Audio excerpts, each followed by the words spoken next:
Hi everyone, and welcome back to Vincent, Henri, and Art with Miss C. Now that we've spent several weeks learning and creating together here, I thought that I'd change things up a little today and show you a different type of project.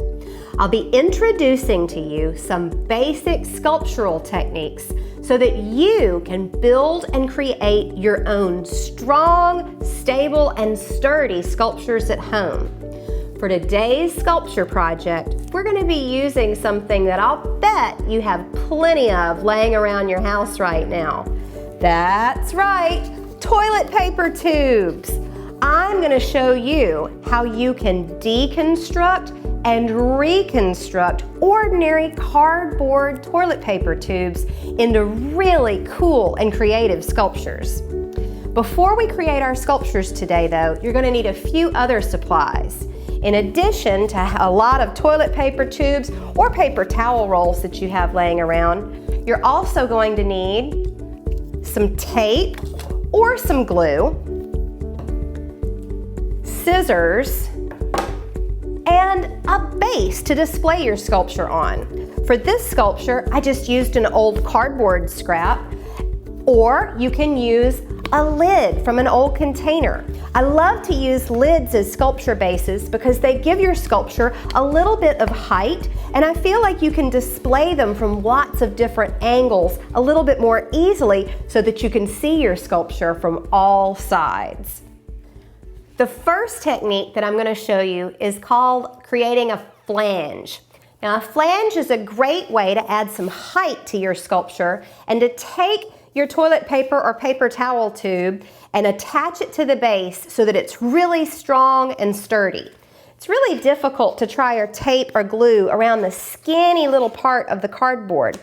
So to create a flange, what you're going to do is take your scissors, and on one end of your paper towel or toilet paper tube, you're just going to cut several notches, just little vertical cuts, kind of about the same size or thickness, going all the way around your tube. Okay? Now you're going to want to take your fingers and fold all of the little notches back. What you're doing is kind of creating little feet for your sculpture to stand on. This is creating a flange for your sculpture. There you go. Okay? Now you can take one of the bases that you might be using to attach your sculpture. I've got a lid here, might give it some nice height, or you could just use a scrap of cardboard from an old box. And let's see, you can either glue or tape your tube to the base now. Now remember, if you're using glue, especially like white Elmer's glue, you only want to use just a small dot, not a big puddle. And once you attach it to the base, you're going to want to press and hold it for about 20 seconds to really give some time to allow that glue to dry a little and get sticky. So you're going to have to be a little patient, and I recommend counting to 20 or so to give that glue plenty of time to dry. Or you could just use tape, and you can tape all of the flanges down to your base. You could use Scotch tape or masking tape, any kind of tape that you've got, really, to make sure that the sculpture is really attached really securely to the base.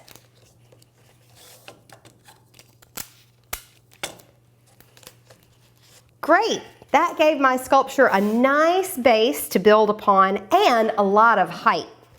The next technique I'm going to be showing you is how to create a wedge where you can attach some pieces to others. So for this technique, I'm going to take one of my paper towel tubes, and I'm going to use my scissors. I'm going to take the tip very carefully, okay, and I'm going to twist my scissors kind of back and forth until I poke a hole in the tube. Once I've got a little hole there, I'm going to open my scissors up and again cut some small notches. I'm going to cut 2 going this way and that way, and then 2 notches in the opposite direction. So you're kind of cutting like a plus or a cross or even an X on your tube. All right, now you're going to take your fingers and press those little notches into the tube. So you're creating kind of a bigger hole that now you can kind of wedge or smush the other end of your tube into. Now I've got this attached to my other piece where I can add on more pieces.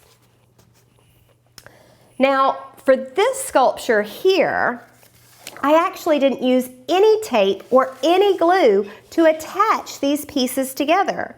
I used a technique of creating lots of notches. What you can do for this is you can take your ordinary paper towel or toilet paper tube, cut it. You can leave it kind of thick, or if you want to cut it a little bit smaller, you can. And once you've cut it, take your scissors and cut 2 or 3 or even 4 or 5 notches around your tube, and then you can take your tube and attach it to another tube by pressing it down into those notches. This is a great technique because it's not permanent. You can change your mind and take a piece off and try it somewhere else if you don't like it where you put it. It's a great thing to do if you're not wanting to make something stay forever and ever. You can take it apart and put it back together in all sorts of different combinations. I also want to show you how you can take your toilet paper tubes and change the shapes of them.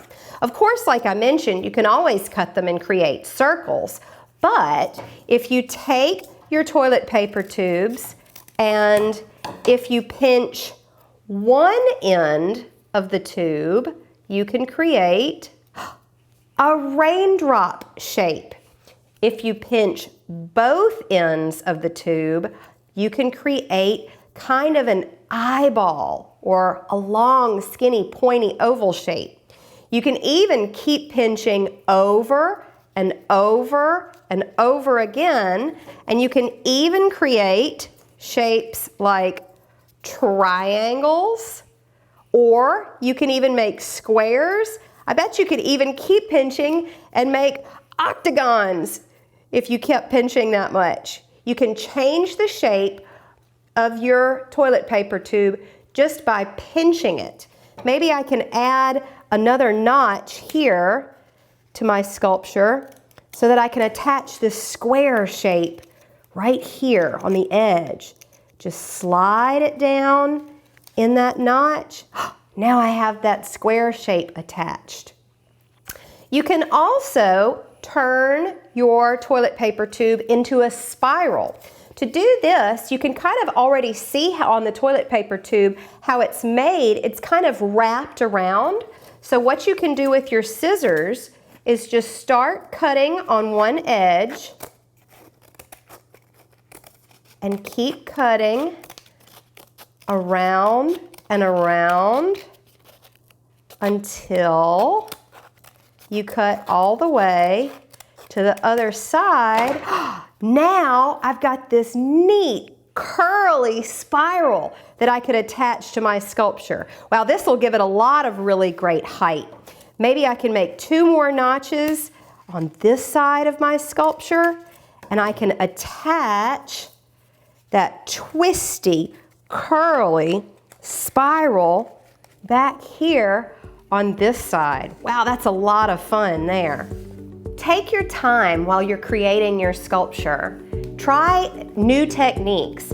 And if you're not sure about how to make something, all you need to do is pause and rewind the video, and you can go back and watch it as many times as you need to. Have fun creating these sculptures, trying new techniques, attaching things in different ways, and creating new and different shapes.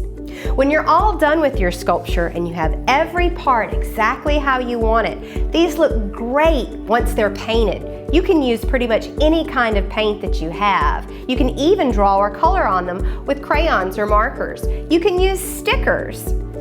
I'd love to see photographs of all of the wild and crazy sculptures that you create at home. You can send us pictures of your sculptures at vincent.andmissc@gmail.com. I hope that you'll enjoy trying new things and creating these wonderful sculptures out of toilet paper tubes at your house. Vincent and Henri and I hope that you'll keep learning, keep creating, and keep learning new things. We also hope that you'll spend more time here with us again soon. Bye-bye.